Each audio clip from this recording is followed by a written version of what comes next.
Thank you, Mr. President.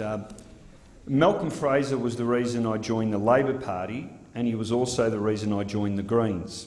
They were the words of one of my staff members this morning, and they point to the very many different reflections and perspectives that we've heard here today. It's a legacy that I want to reflect on. I won't dwell too much on the different contributions that he made through his political career, but I do want to mention a few. The great multicultural nation that's modern Australia owes much to Malcolm Fraser, and I stand here very much as a product of multicultural Australia, and it's on the backs of families like mine and the many, many families from the many cultures around the world that the Australian nation has been built, and we owe Malcolm Fraser a great debt for that. He oversaw a huge change in Australia's cultural makeup. He was, under his Prime Ministership, the steward of the wave of Asian migration, many tens of thousands of people from Southeast Asia making Australia their home, including 50,000 Vietnamese refugees, 2,000 boat people arriving here without papers, without documents. He welcomed those people in, and not just in those deeds alone, but he established a whole range of resources, translator services, English language services and so on. He set up the Human Rights Commission in 1981. He was a staunch opponent of South Africa's apartheid regime. He was a champion of indigenous issues, setting up the Aboriginal Land Rights Act in 1976, or of 1976. And for most, most unusually for a man of his vintage, he was absolutely colourblind. He made an enormous contribution to the environment. As we heard earlier, it was the Fraser Liberal Party that banned whaling. He signed a number of international conventions that protected endangered species. He had a big contribution to make in the Antarctic. He banned exploration and drilling for petroleum in the Great Barrier Reef Marine Park. He stopped sand mining on Fraser Island. And Senator Abetz, in an earlier contribution, said he did all that without a Greens in sight. And that is true. That is absolutely true. Because that was an era when standing up for the environment was a non-partisan project. That being a true conservative was to conserve. That being a conservationist was to preserve the natural order of things. It was a non-partisan project, and it was as much a conservative project, a liberal project, as it was a Green project. Look, people at different ages have different memories of Malcolm Fraser. I spoke to someone on the weekend who said to me that he'll never forgive Malcolm Fraser for the dismissal. My own personal reflections of him were very hazy. I was too young to remember the dismissal.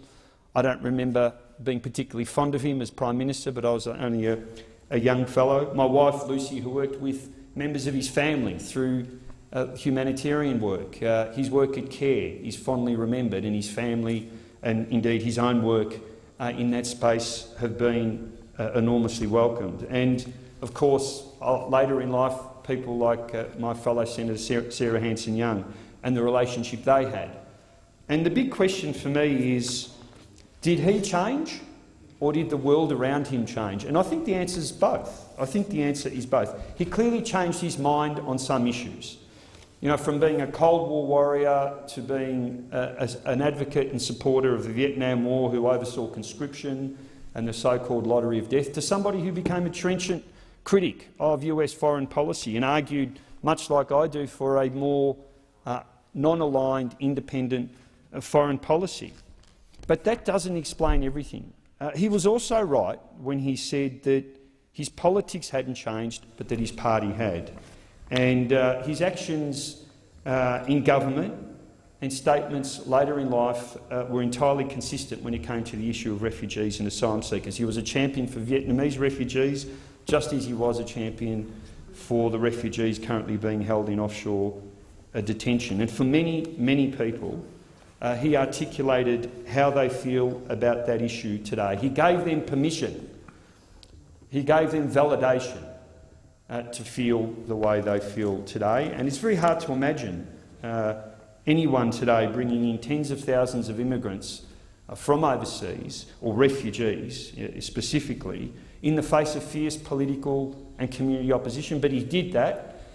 He showed leadership on that front, and he is to be congratulated for that. And I do want to thank him for both of those things, for showing that in a profession where politics, a profession like politics, where having a closed mind is considered a virtue, that it's okay to change your mind, that independence of thought is too important to sacrifice to the altar of party loyalty. When you hear terms like backflips and cave-ins and flip-flopping, that he made it clear that his first priority was to ensure that he looked to his own conscience before he looked to party. And that's a lesson I think we can all learn from today. But most importantly, what I want to thank Malcolm Fraser for is for reminding us that some values are universal values, that they transcend culture, they transcend political fashions, that they are indeed universal. The care for human rights, that protection for the vulnerable, that looking after the environment will never be out of fashion. They are universal values.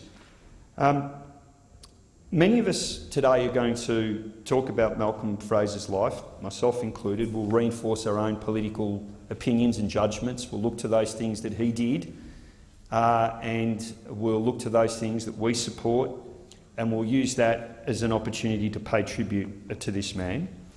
But ultimately, they don't mean much, that the public speeches, the commentary, the opinion pieces, they are not going to be the ultimate arbiter of Malcolm Fraser's life. Time is the only judge of that. Time is the only judge, and I'm very confident that time will be kind to Malcolm Fraser. Vale Malcolm Fraser.